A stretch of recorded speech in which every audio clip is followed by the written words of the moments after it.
பெரியாரை விமர்சிப்பவர்களை வேடிக்கை பார்க்க முடியாது அப்படிங்கிறது. இன்றைக்கு தந்தை பெரியாரை பற்றி மிக கொச்சையாக விமர்சனம் செய்யக்கூடியவர்கள் எல்லாம் தமிழ்நாட்டிலே முளைத்து விட்டார்கள்.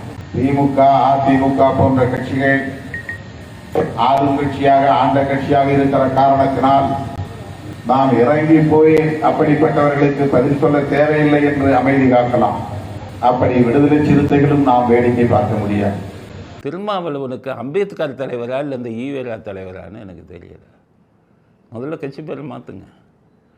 ஒடுக்கப்பட்ட மக்களுக்கு நீங்கள் தலைவரா இல்லை ஒடுக்கப்பட்ட மக்களுக்காக கட்சி ஆரம்பிச்சிங்களா? ஈவேராவுக்கு ஜால்ரா அடிக்கிறதுக்காக கட்சி ஆரம்பிச்சிருக்கீங்களா? வேடிக்கை பார்க்க முடியாதுன்னா என்ன? வன்முறையை தூண்டி விடுறீங்களா?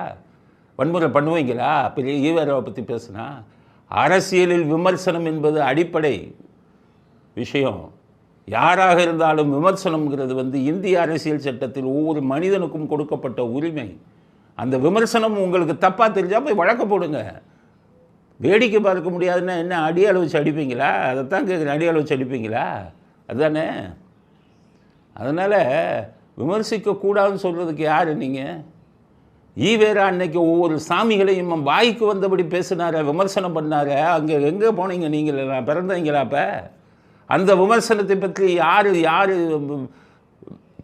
எதிர்ப்பு தெரிவிச்சிங்க? உங்களை மாதிரி ஆளுங்க. சாமியை செருப்பால் அடித்தார், அதை பற்றி யாராச்சும் கேட்டிங்களா? நீங்கள் மட்டும் என்ன வேணாலும் பேசுவாராம். அவங்க ஈவேரா கண்டதை பேசுவாராம். தாயோட உறவு வையும்பாராம். இதை பாப்பான பாம்பையும் கண்டா பாப்பான அடியும்பாராம். ராமரை அசிங்கமாக பேசுவாராம் கெட்ட வார்த்தையில். சாமிகள் எல்லாம் கிண்டல் பண்ணுவாராம். ஆனால் நாங்கள் அவரை விமர்சிக்கக்கூடாதான். ஜாதி பெயரை சொல்லி அந்த ஜாதி பொண்ணை தூக்கு, இந்த ஜாதி பொண்ணுன்னு சொல்லி வன்முறையை தூண்டி விட்டீர்களே நீங்கள். உங்களை விமர்சனம் பண்ண கூடாதா? நீங்கள் மட்டும் விமர்சனம் பண்ணுவீங்களா? ஜாதியை விமர்சனம் பண்ணுவீங்க, ஒருதலை காதலை பற்றி விமர்சனம் பண்ணுவீங்க. ஆனால் மற்றவங்க விமர்சனம் பண்ணக்கூடாதா? ஈவேராவை நாங்கள் விமர்சனம் செய்வோம். காரணம், ஆன்மீகத்தை கேலி பேசியவர் அவர். அவர் ஆன்மீகத்தின் எதிரி. நாங்கள் ஆன்மீகவாதிகள். எங்களுக்கு அவர் எதிரி. விமர்சிக்கத்தான் செய்வோம். உங்களால் என்ன முடியுதோ பாருங்கள். இந்த வன்முறையை வச்சே தமிழ்நாட்டை இது பண்ணிடலான்னு பார்க்குறீங்களா?